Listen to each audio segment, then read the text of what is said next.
Biz Communication Show. I'm your host, Bill Lampton, the Biz Communication Guy. Every week, having a conversation with a recognized business communication authority so that you and I can learn tips and strategies that will boost our business. Great privilege today to host Joseph Michelli. Joseph Michelli is known as the customer experience expert worldwide. And it's been my privilege to become acquainted with him first through his books, and the shelf behind me has every one of his books, which I've read, learned from, and reviewed. I've watched him on YouTube. Now he's on LinkedIn Live, and he is an absolute resource for every one of us. But instead of my saying more myself, let me give you what Joseph gives as a description of his services from his LinkedIn profile. At the Michelli Experience, we help frontline employers, managers, and senior leaders deliver relevant and engaging service experiences. To that end, we provide in-person and virtual keynote and workshop presentations, short-term and extended consulting services, and best-selling books to meet your needs. And as I say, I know every one of those books. Here, some of the books are about the Ritz-Carlton Hotel Company, Starbucks, Mercedes-Benz, Zappos, and the Pike Place Fish Market. And coming out in December, his next book, Strong Through Adversity. Wonderful privilege now to welcome Joseph Michelli. Hello, Joseph. You know, as I was listening to that introduction, I was thinking, there's nothing you're going to learn from anybody about communication tips, but it's very wonderful, your humility, and I'm honored to be here. And the thing that was missing from that introduction is I consider you a friend well beyond any of this professional stuff. And I am just so honored to know you and the character that you bring to this. So let's get on to the topic, but there's so much more to it than just our professional relationship. You echo my sentiments about you, my friend. Joseph, as I looked at your career, you started as a radio guy, a radio announcer, and then a decade in Colorado as a popular drive time host. So I'm wondering, what is it about that start of your profession that is valuable to you later on, even now? So I was 13 when I got my third-class broadcast radio license. You had to get an FCC license in the old days to actually be on the radio. And I did that, and I spun records, but mostly interrupted and did the weather every 15 minutes. So there's a lot of humility, there's a lot of taking out the trash, turning the power down on the transmitter at night. It was a first job that was pretty extraordinary. Did it through college, and then ultimately talk radio. And what you really learn from doing radio is that you have to engage an audience with your voice and with the dynamics and with content, and you have to be playful. And there's an art to presentation which you train a lot on. It's not just hello everyone, the news today is. There's a real gift in using your voice and trying to pull people into the mystery and theater of the mind. Well, it's interesting that I didn't start as young on that as you did, but when I lived in Kansas for 2 years, I was a weekend radio DJ. I'd always wanted to do that, and it was a wonderful experience. And as you say, it's great training vocally and in your presentation skills and relating to different types of people. It's a wonderful background. Now, I'm going to ask you a heavier question. You may be the only person I know who has read the entire Study of Civilization by Will and Ariel Durant, 11 volumes. Now, I'm going to ask you what, looking at the perspective that study gave you, what 2 or 3 lessons from their study of history and your study of history would you apply to our current situation, COVID-19? I call it our upside down world. I call it the Twilight Zone. Well, I read it all the time. I have one of the volumes with me right here. This is the Oriental Heritage of it. These are not lightweight volumes. Will and Ariel were amazing historians, and there are many things I learned, but the kind of at the simple top of the line is that we come together in a society because we believe that being together is better than being alone, and isolation is not good. So here we are in the context of COVID-19 facing isolation because of the virus, and there's always going to be a natural craving for society and for community. Hopefully we can respect one another in our communities to keep each other safe so that we get to a point where we can enjoy each other fully in society. But there is no doubt in the story of civilization that humans came together over and over again to protect themselves from disease and war and famine. And we'll do it again. We will do it again. The story of civilization is an optimistic tale of lots of valleys, but incredible rallies on the other side of them as well. So I think that's a couple of my key takeaways. I also, just the way in which Will and Ariel write tells you could write a phone book and make it sound exciting, right? I mean, they take periods of history and envelop you with their words, and words are power. They are power for good or evil, and they're power in organizations to help people find the soul of your brand. And I think that Will and Ariel have a soul in the way they write about history. I'm wondering if that's a phrase you used before or if it just popped up spontaneously. The soul of your, everything I say comes up spontaneously, probably. I don't remember saying that before. Well, the one I love is where you said we are in valleys, but we then have rallies. I've never said that one before. No, well, I'm going to give you credit.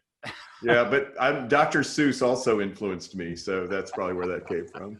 That's quite a range from Dr. Seuss to the Durant's History of Civilization. No wonder you're such a well-rounded person. Joseph, in your new book, Strong Through Adversity, one of the early points you make in there is put your own mask on first. Explain what that's all about, please. Well, first and foremost, the fact that you have an advanced copy of the book speaks to our friendship. There's very few of these out there. I'm very glad that I got it to you. I'm so glad that you read. You are a reader and a leader, so thank you for that. You know, the put your mask on first is just a metaphor from the airline industry, which is already struggling pretty badly in this thing. But as you remember the flight attendant announcements to put your mask on first before you put the mask on to your child or your younger traveler.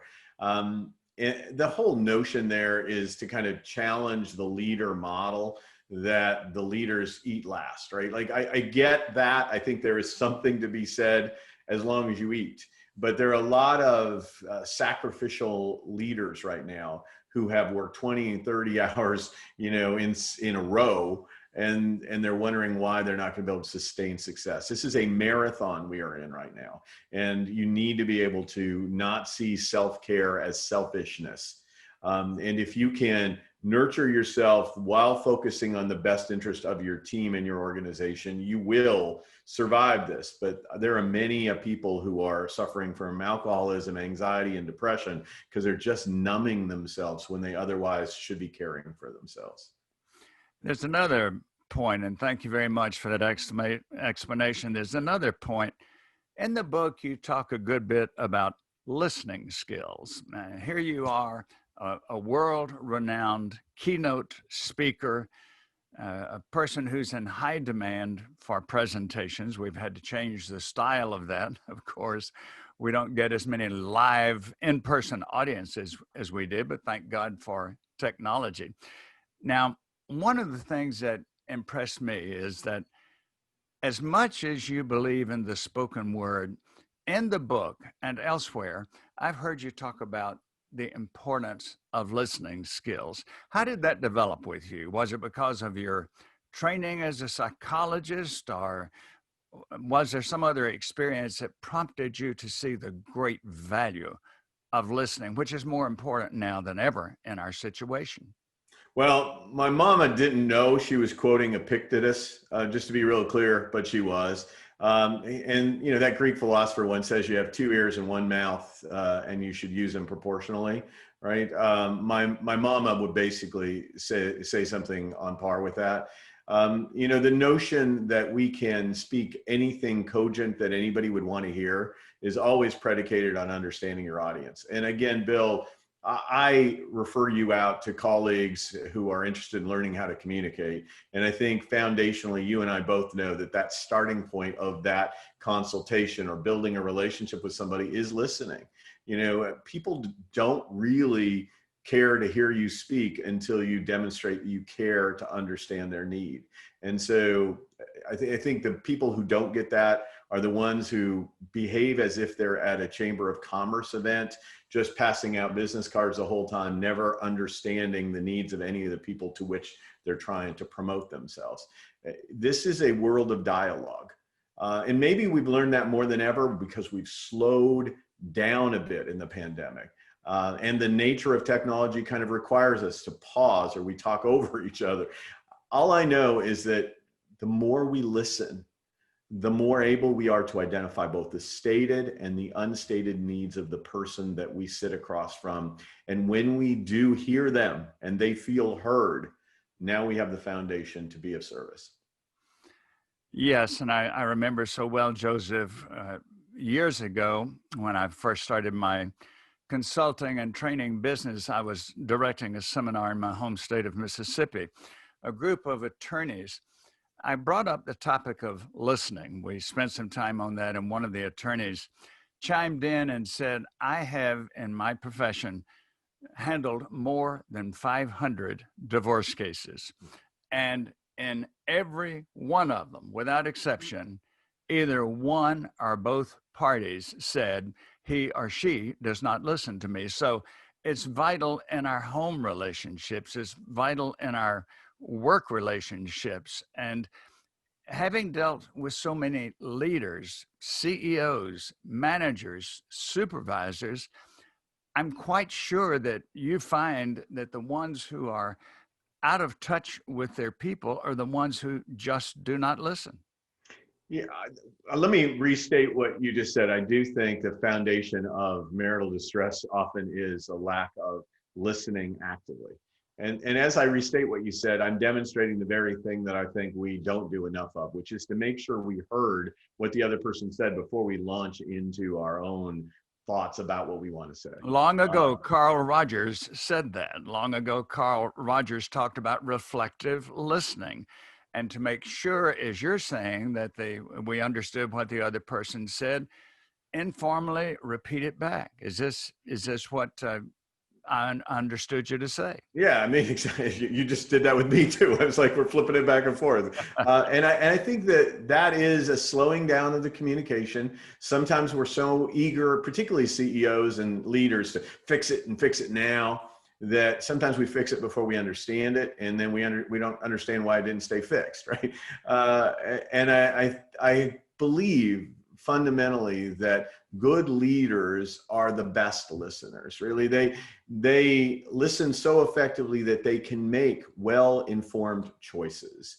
Otherwise, the choices they make are limited by the information they have already pre-formulated in their head based on shortcut listening. So without a doubt, I am excited to see, when I go in to meet with a CEO and they spend at least as much time listening as they do talking, I'm excited because it's not necessarily the way most leaders have been raised to be.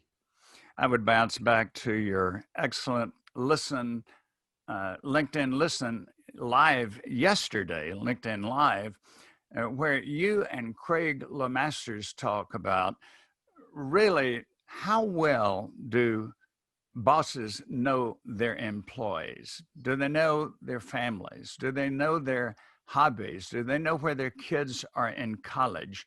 Do they know just little items? Those are not little ones, but they're other little items that give an insight that is very necessary if you're going to work with somebody and build the trust and the relationship and the productivity that you want. Well, and oh my gosh, this the very fact that you watched a portion or all of that LinkedIn Live is you listening to me before I showed up today, listening to me yesterday before I showed up today, so that you could talk to me about something that was relevant to me, showing that you know me.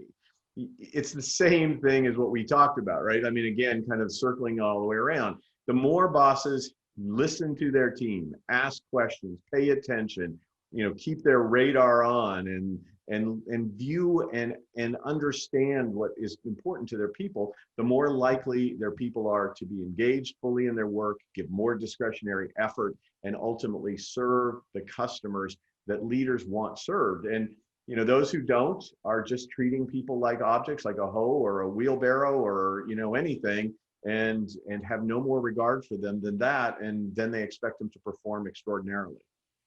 I had a wonderful role model for that. My father was, for about 52 years, manager of a family department store.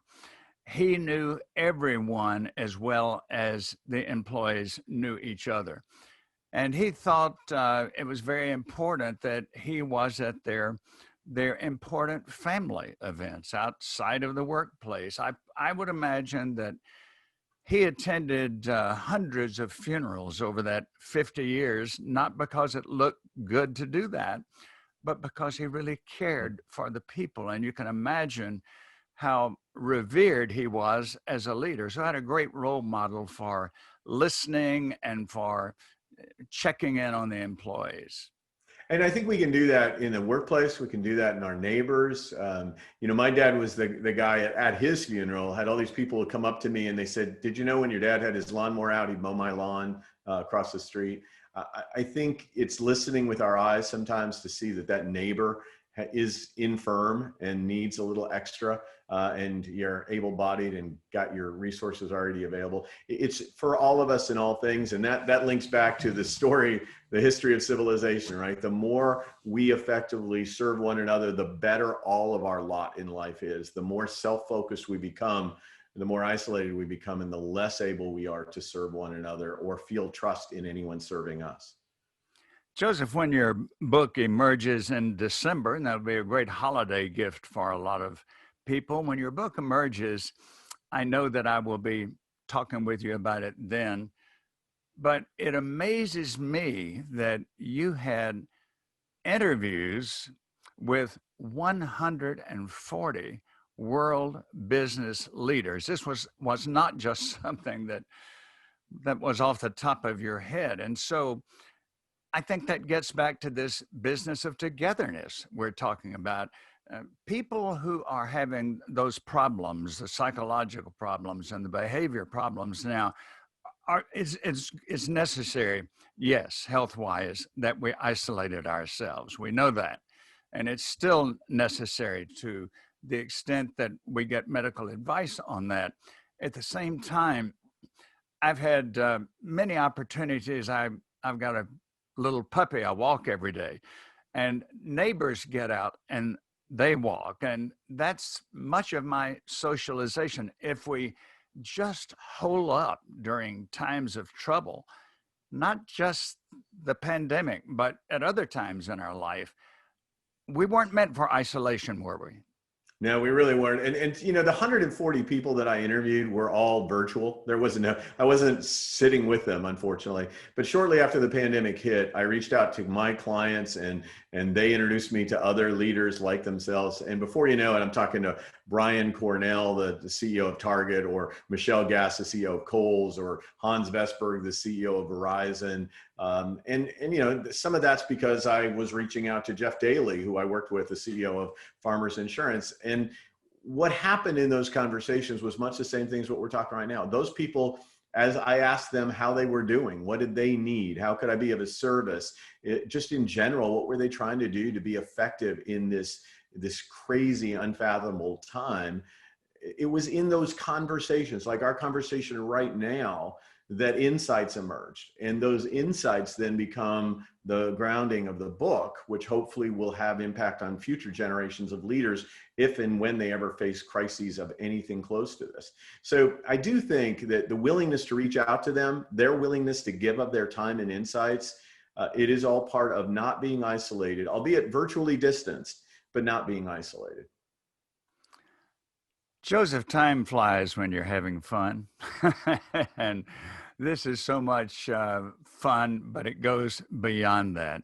Your insights, your penetration into the situations that we're facing, not now alone, but throughout your career, the solutions that you give us, drawn not from just your experience, but from the experience of many experts, that's so valuable. I know people want to have your contact information, so please share that with us. Yeah, you can find me at Joseph, Michelli.com.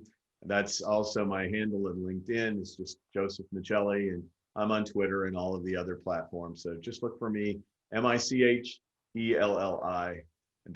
josephmichelli.com. And one point I will make about Joseph, he is probably one of the most approachable, highly successful people that I've ever met. And take the probably out of that. He absolutely is.